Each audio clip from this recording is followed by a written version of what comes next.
यूजीसीच्या नवीन नियमांना सुप्रीम कोर्टाची स्थगिती।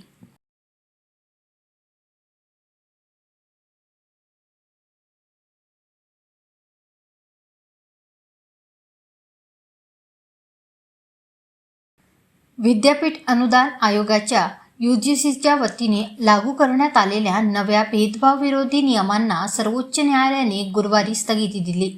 हे नियम अस्पष्ट असून त्यांचा गैरवापर होण्याची शक्यता असल्याचे निरीक्षण नोंदवत न्यायालयाने केंद्र सरकार आणि यूजीसीला नोटीस बजावली आहे। पुढील आदेश येईपर्यंत या वादग्रस्त नियमांची अंमलबजावणी रोखण्यात आली।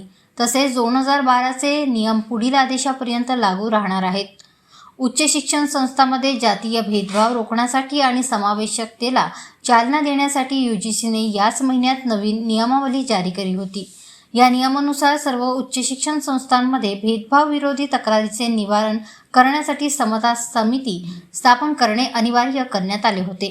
या समित्यांमध्ये इतर मागासवर्गीय, अनुसूचित जाती, अनुसूचित जमाती, दिव्यांग आणि महिला प्रतिनिधींचा समावेश आवश्यक असल्याचे म्हटले होते।